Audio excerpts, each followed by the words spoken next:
Okay. Good morning, people. Good morning. This is Spirit Journey. And how are you? How are you? Yes, today is Sunday, beautiful Sunday here in Rwanda. It is August 31st, 2025. And it's about 6:51 in the morning. Yes, I am in bed still. And boy, what a rough night. Yeah, Lavi, my little doggy, was pacing back and forth. Um, yeah, I'm not 100% sure what the problem is. Um, I don't know. He's um he's sleeping right now. Oh, yeah, I gave him a haircut, and he has like a little jacket on. It's a thunder jacket.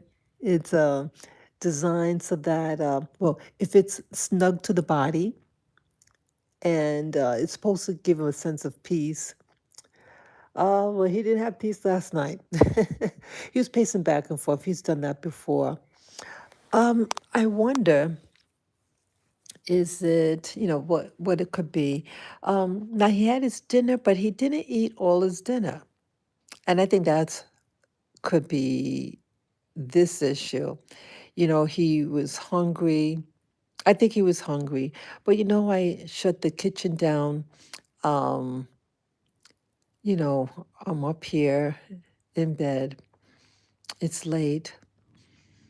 And, you know, I usually, because I feel badly for him, I would leave the food out. So he always has access to water.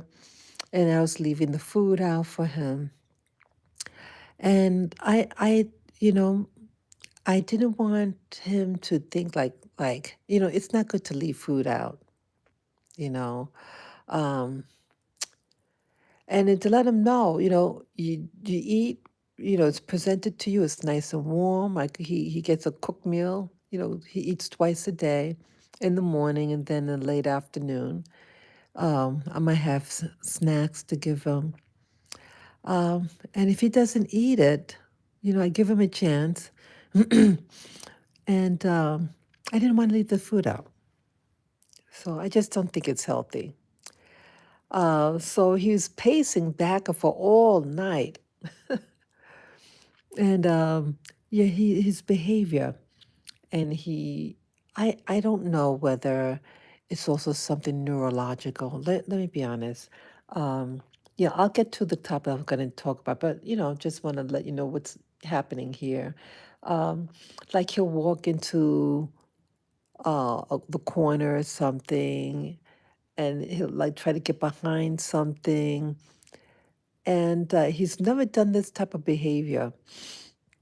So I don't know whether it's something neurological, you know. Um, so yeah, please pray for him.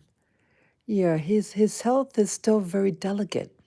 Yeah, I gave him a nice haircut and shampoo yesterday. Um, I was going to have someone else do it.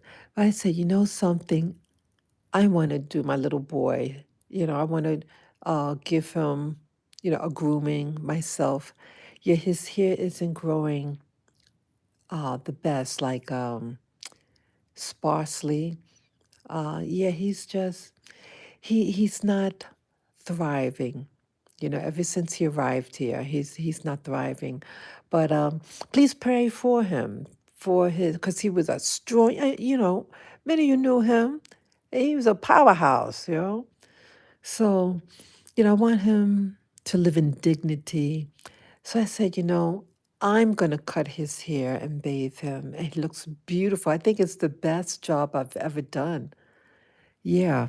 And because not that much hair had grown back, so it was done pretty, relatively quick. I think it took me 2 hours to cut his hair, something like that, to set everything up and the cut. And yes, he's his rear legs aren't as strong anymore. So he's not stable on his feet. But then sometimes he seems like he's walking okay. So it is what it is, people. So since I have all that out the way, let me talk about the subject of the day here in Rwanda. Yes, hello, viewer. Good morning, good morning, good morning to you. Seeing through my window here. Yes, I used to do the same thing in America. And hey, why not do it here too? It's almost like my trademark. Yeah, out the window. Yes, the world is before you. So, what's happening now?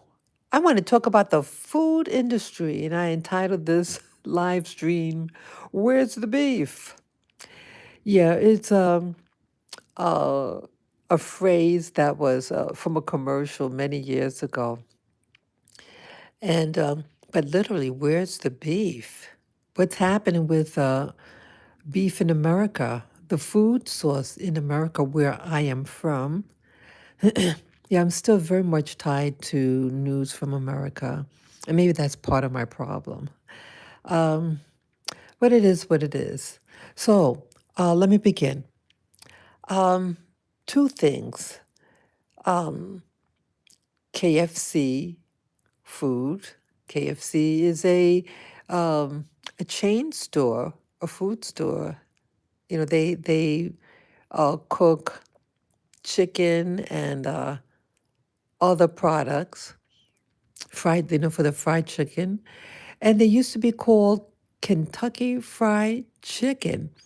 But because there was some legal issue, if I understood right, that the components of their chicken products is not the percentage of actual chicken meat declined to such a degree that they were forced to change the name.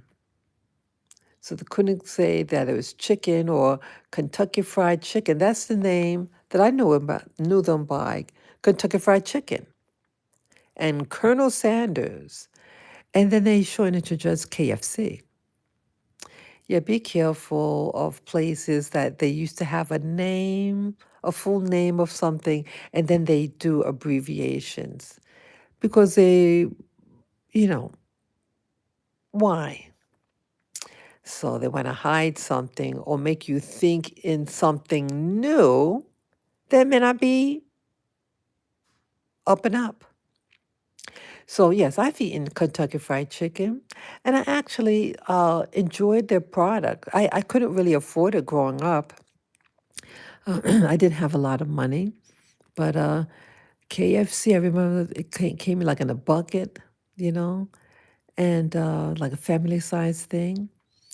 And personally, I like the crispy, spicy crispy, if they still have that. Yeah, I like spicy crispy chicken, but also like the soft batter that's highly seasoned. So, what about KFC? Well, I was watching a video, and this YouTube channel shared a commercial. There's a new KFC commercial.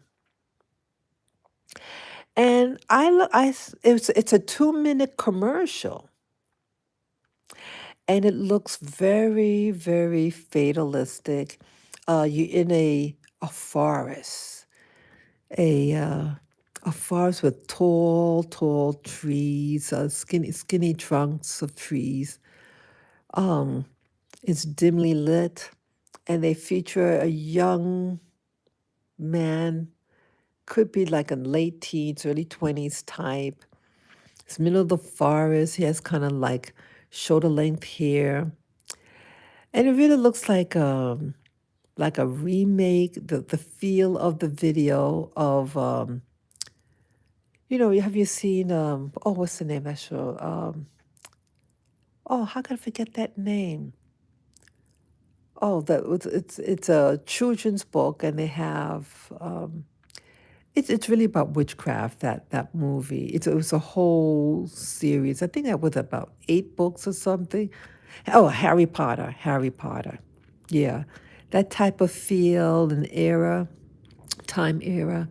Um, and then all of a sudden, this young dude is approached by another. I think it came, what was that, came from the sky or something. It just kind of pops up in front of him. And then all of a sudden, a whole crowd of people wearing the same type of kind of weird clothes. And they all gather and press upon that individual. And then this golden egg, a giant golden egg from the sky comes down. Giant egg, giant, taller than a person. And then they take that guy, and now he seems like paralyzed or something, and he's lifted up, and he can't move. He's straight as a board, and then they bring him to this water. Or so it looks like a murky thing of what is, I don't know, something murky. And then they dunk his head under the water, and then his whole body. And then when they pulled him out, he's turns into, I think it was a chicken leg. A chicken leg, people. Fried chicken leg, I think it was. And so it has a very occultish thing. And I was reading the comments of the people who watched the video. This YouTube channel shared the YouTube, the commercial, the KFC commercial on their channel. But I can't do that. I can't share things like that. Um, copyright. Some channels could get away with it, and some can't. But it looked very occultish. And some of the comments were saying, is KFC trying to tell you something? Um, are they trying to say that their chicken has meat, human meat in it? What are they saying? Because they dunk the human in the oil, whatever, and then it's bubbling, and then they pull out the person that they dunked under, and he turned into fried chicken. What is that they're saying? Why would they want you to eat something like that, people? Why would KFC have a targeted commercial to, okay, it was a a young audience, has strong religious undertones of tribalism, sacrifice to the golden egg that came from the sky. Are they going to eat that chicken? And wasn't that chicken a person, according to the commercial? Why are they doing things like that? It's like these large corporations, it started off small, right? And then it grew to a food chain, a Kentucky Fried Chicken, and then they changed the name to just the abbreviation. Why would they do that? Why are these large corporations who might have started off innocent and a nice product, and then it's like not real food anymore? Why? Yeah, and that leads me to the second component of this live stream video that I'm doing. Yes, hello, viewers. Um, I didn't even press on the video, for it to play, but it just started playing right after the KFC video. So it kind of startled me a little bit because I didn't press anything for it to play on my phone. But this one featured a farmer, an American farmer, and he's been in the uh, well, it's a third generation family. They started out with milk. They had cows and they were raised for milk. And then uh, they changed and now they just do the beef, the meat of the cow. And he was happy with his business, and he was hoping that the fourth generation, his children, would take over the business when he gets older. But one day, he said, he got a visit. Um, and this company, there is some type of official in the the agencies who handle foods, agriculture, came, unannounced, and they were shutting him down. He says, what do you talk about? He says, oh, your cattle, your farm is contaminated. Um, Now why didn't they just come to him and say, hey, we would like to uh, test your soil because we hear that there's a spread of this chemical, blah blah blah. But so they're doing secret testings on people's cattle without their announcement. It wasn't so much the cows, it was the land. It was the land that was contaminated by a corporation's waste product. So it's not him as a farmer. It was not him as a farmer, but the industrial corporations that are dumping these toxics. Um, the people who make Teflon, the nonstick pans, and they say it's in all different types of products. This chemical, it is carcinogenic. It causes cancer. Yes, people. And their waste, the toxic wastes, are going into the farmland, and then the cows eat the grass, and then the cows get contaminated. He wouldn't even know about something like that. You're a farmer he's living in Michigan, the state of Michigan, in the Midwest. And the meat is problematic. So they took some of his cattle, like the cattle's in America, you have to have some type of name or something identifying that it's your property. So the cow's ears are pierced, and they have a tag on it, a tag to identify the animal. And there was a bucket filled with the tags because they had to destroy them. Isn't this something, people? I thought was that America the Beautiful? Wasn't it supposed to be the beautiful, America the Beautiful? And you have corporations that are dumping toxics on the planet, on the land, in the water. The animals eat from the ground, and then you eat the product, and then you get sick. Why I meant it's something, because I think the two things that I'm talking about, the KFC commercial that was very demonic and cannibalistic, and then the cows that are being um, contaminated, and then they're forced to destroy the animal. I think they're related. It's like a fatalistic type of thing.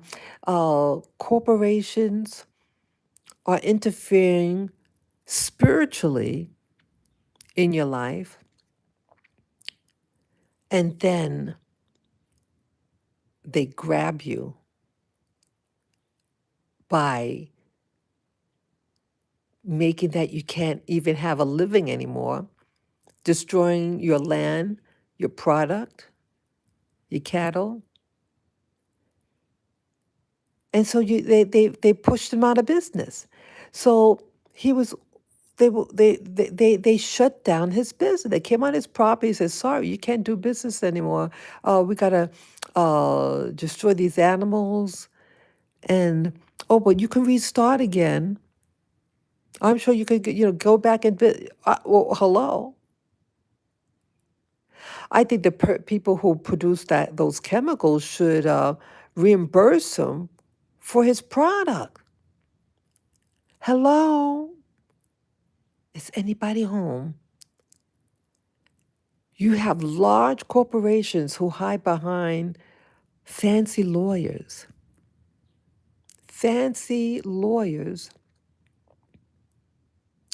who somehow they just skate away from prosecution. You create something and you get somebody sick through the products you make, enters in the water system, and then they shut you down. Why didn't this agricultural agency in America, why didn't they shut down that corporation that's producing those products that is sickening the land and our food source?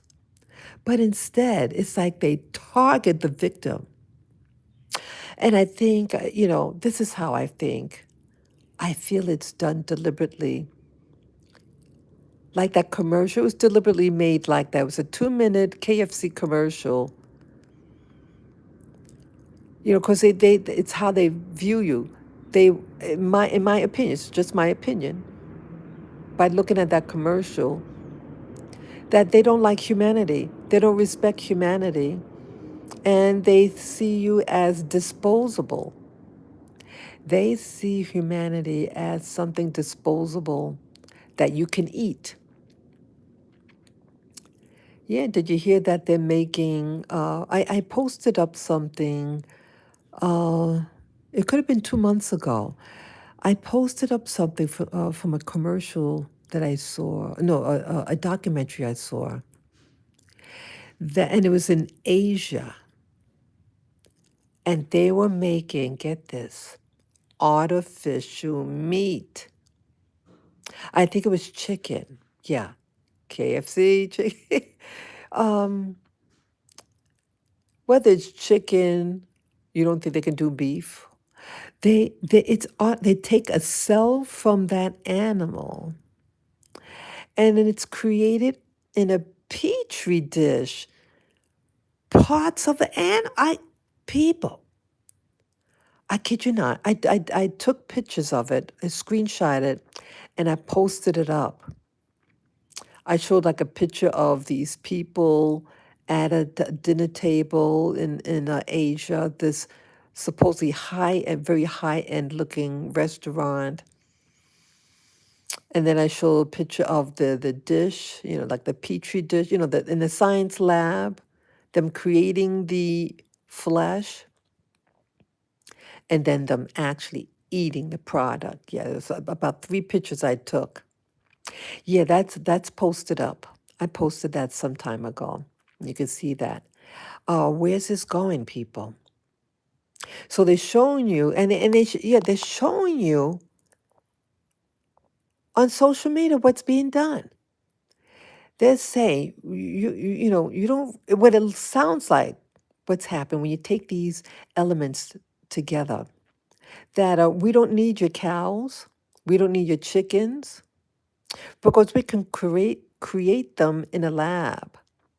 We can create meat and have it taste any way that you want it to. We could spice it up and have you eat it. Yes, that's what it looks like. So they're destroying destroying the environment. Yeah, you have all these things about the protect, global warming, right? Global warming. They want you preoccupied with that when you have corporations that are making chemicals and put it in everyday oh boy. I mean, I heard about Teflon that if you accidentally scratch the pan of a Teflon pan, the chemicals would get into your food.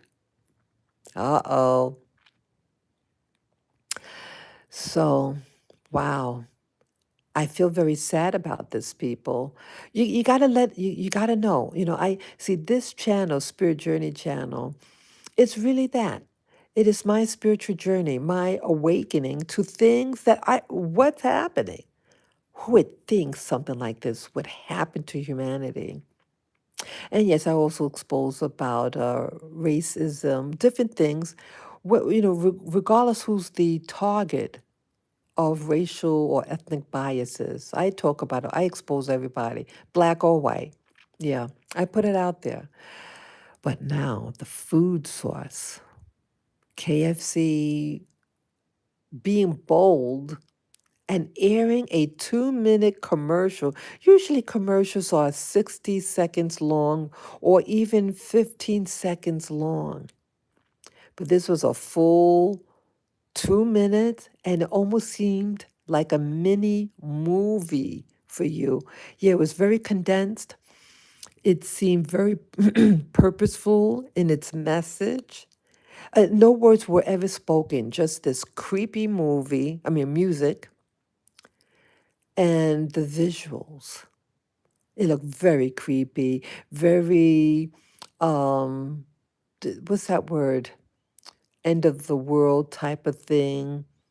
you know, like Lord of the Flies, that book, Lord of the Flies, when these little kids get stranded on some island somewhere and they set up a whole hierarchy and they're very cruel to one another.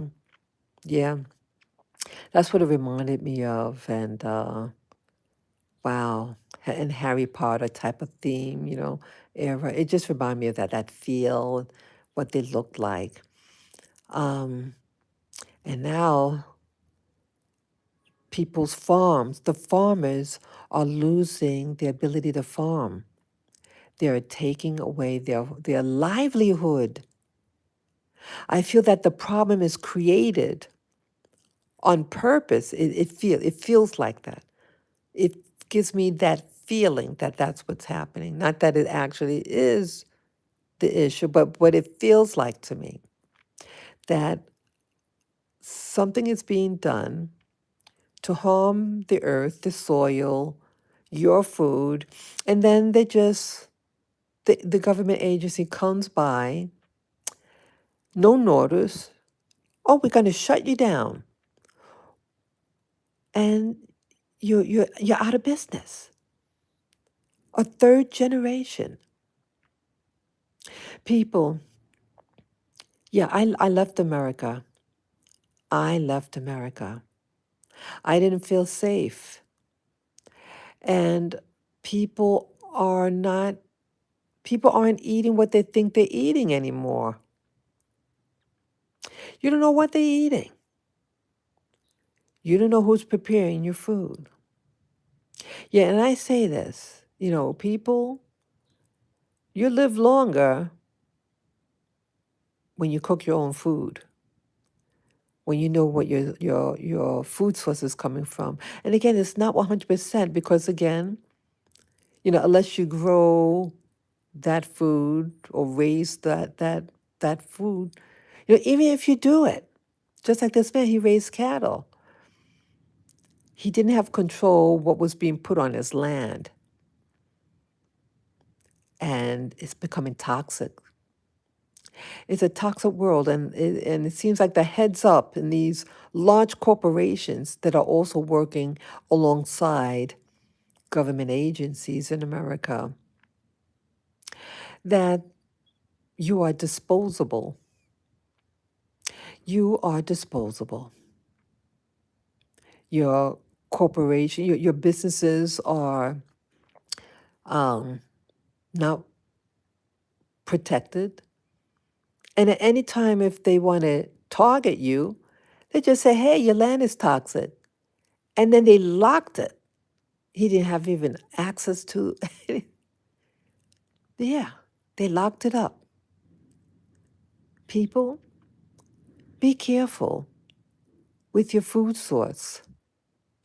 Be careful of the food that is imported to the land that you live in, whether you live in Africa, Asia, Latin America, Pacific Islands.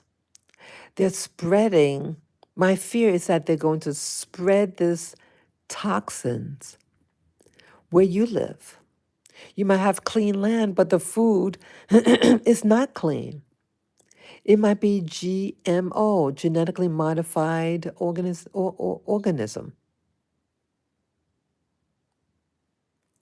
They are genetically modifying your food. They're creating a foreign protein for you to eat. If your body cannot recognize a particular protein that you ingest, think of it like a virus, that something foreign enters your body and your body attacks it. It doesn't know how to process it, so thinks of it as something dangerous. Okay? And this could also possibly turn on you and consume your own body. You have people here who are sinister. I feel you have people here living on the planet who are multi billionaires with a B, billionaires. They have nothing else to do but to mess with you, to buy up land. And you can't even get 1 acre of land. They're buying it all. They're hoarding the land. And why people are even selling them that land, like in Hawaii. They own tons of land in Hawaii, these weirdos, these billionaires. How and why they sold that much land to one person, and they're not doing anything with it. They are using their power, these wimpy burgers. Look at these dudes. You ever look at these billionaire guys? Don't they look bizarre to you? Look at their skin. They don't look like real people.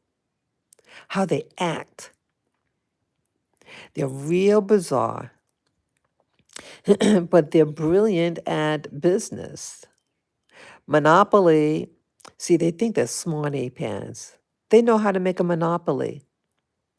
They seem like evil people. Evil people. They hate people. If you look at them, a lot of them are bullied in school, right? They're bullies. They were bullied in school, right? And what do? They get into business and they become ruthless and they hurt all humanity. They're tricksters and they smile in your face. They smile in your face. They even are known as, what's that name?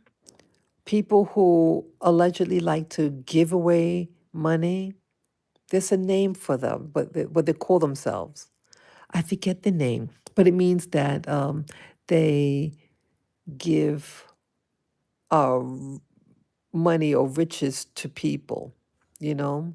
But no, you know what they're really doing? You know what they're really doing? They're buying influence. Someone gives you a large sum of money, there's a cost to it. They buy you. They buy you. And you feel indebted to them because they loaned you, they gave you money. And that's how they control. They buy out people. They buy influence. Yeah.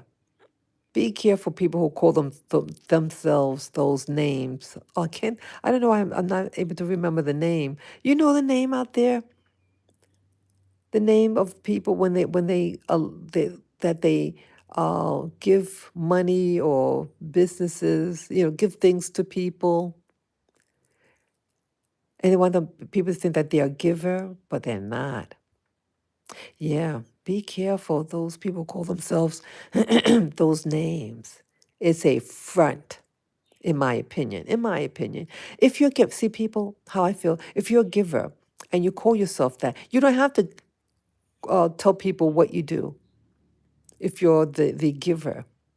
You give, and you're blessed by your giving, and it's no strings attached. With these big billionaires, there's always a string attached, in my opinion. In my opinion, they're all over the world. And I fear, I live now in Africa, in the beautiful country of Rwanda. And it seems like some African nations are trying to wake up. Yes, wake up completely, Africa. I know Africa's not a country, but a continent. But I'm saying this in the collective for the continent. Be careful of people from other continents who want to change you, who make it look like they're giving you something. Oh, they're giving you food like US aid. What type of food is US aid? What is it? Is it a GMO food? Is it something that alters your body chemistry and get you sick? Are there strings attached?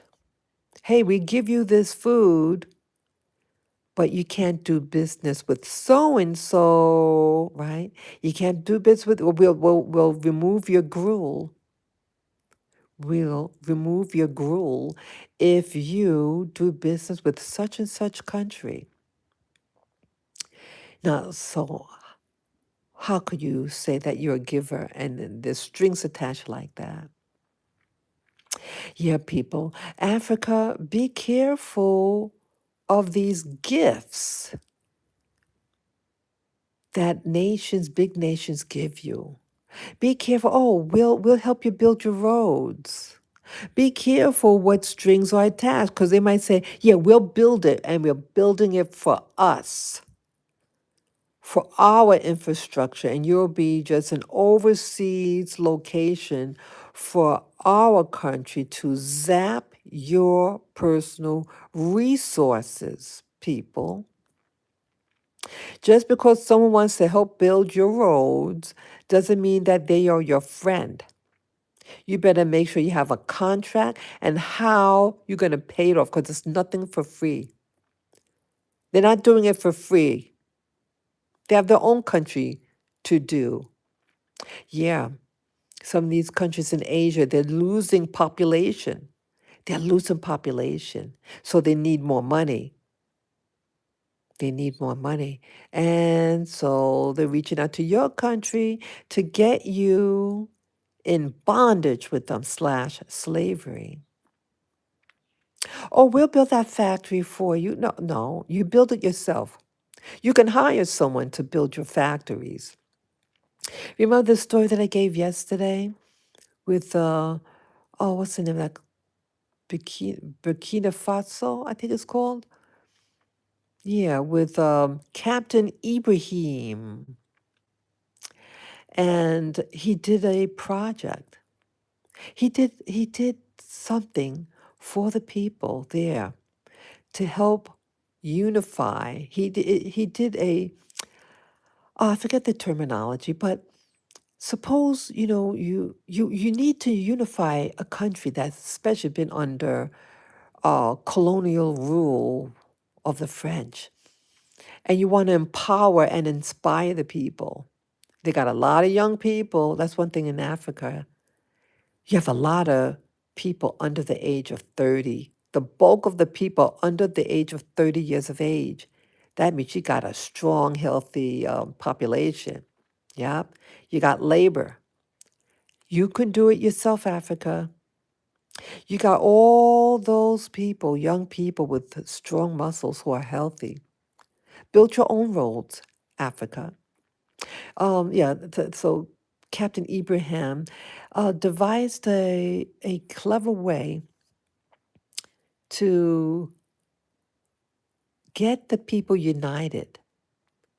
Something as simple as instructing the people to gather pebbles, and he gave specifications of it. And it was designed, it turned out, that united they can get the task done. And it was a project that didn't require outsiders to help them. So they keep the money. Yeah.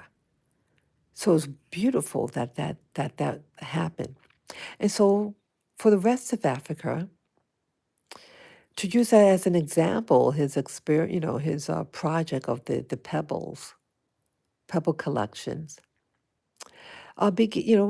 together we are strong and stronger, and that you don't have to rely and beg industrialized nations to do for you when you can do for yourself. I just listened to a story about Singapore. Singapore is a small nation. What's that, about 6 million people or something? Not that many, not that big. But they're positioned strategically in the market, for commerce. They're close to East Asia and close to Europe. They're right in the middle of everything, commerce. I think they said the second largest in commerce, dealing with import export. They started out, they were colonized. They became a part at one point, Malaysia. Malay's doing well now. But Singapore, yes, Singapore went through a lot about, was that 60 years ago? Yeah, they were a so-called nothing nation. That they kept on repeating throughout this documentary that it had no resources of its own. It does not have fresh water of its own, and it doesn't have oil. And it's depending on Malaysia for its water. And they became a part of Malaysia, and then they were booted out and stranded. Singapore, yeah. Singapore is a a mega country in technology. Their children are highly educated. It is clean. And most of the people there in Singapore own their property, their homes. Yet they were ordered by the government years ago that they must save at least 20% of their income. 20% of their income. Yeah. And other things. Yeah, people, find out about the history of Singapore, and you'll see. They came out of the ashes, so to speak. And now they are mega. They have a leader, boy. Wow. I am impressed. It's highly developed. They have a very good infrastructure for their commerce. They are in charge of their life, Singapore. And I'm thinking about other countries in Africa. You can do the same thing. Your resources are you. They educated the people. They empowered the people to save their money, own their property. Yeah, I was impressed. I think I might want to listen again to that video about Singapore. It coming from the ashes of, it was on the bottom. And they said either you sink or swim. Sink or swim. And Singapore decided to swim. Yeah, they said how to make this work. And so, yeah, they instructed the people what to do about saving their money. What was the other thing that was it was essential? They asked, they encourage businesses to come to Singapore. They made it a win-win. They made it so attractive to encourage foreign investment. Yeah. Yep, yeah, foreign investors that came in, build all these infrastructure businesses. Yeah, I've seen videos on Singapore. Yeah, they have fantastic products, luxury items. Yeah, highly educated their population. And they educate their children because they are using this educated class of people so that investors could hire their people to do the technical work for them. Yeah, yes, they're teaching their children computers, all this high science at a young age. I'm not saying that they're using children, but they're highly educated, the little children. And that they have the investors, they say, hey, we have the technical skills, hire us we do the work for you, the science for you. And they are thriving, thriving, thriving. Yeah. Um, it seems like Singapore has learned from its um, oppressors of the past. It said either you sink or swim. They learned and they studied their enemies. They studied them. And it said, we're here to swim. We're going to survive, nation. Africa, you need to do the same. Africa, you need to do the same. You need to cultivate your own land, educate your population to control your environment, to protect your environment. You need an educated class of people to do your science. You need to do that. Protect what's yours. Protect your culture. Protect your language. Protect your land. And protect your food source. Or else you'll be dependent on plastic food made in Asia. And you're going to eat this crap? Protect you. So, this is Spirit Journey. Sharing this valuable news. Please share it with your friends, family members. Yes, please be aware and protect yourself. Take care and enjoy your day. Bye bye.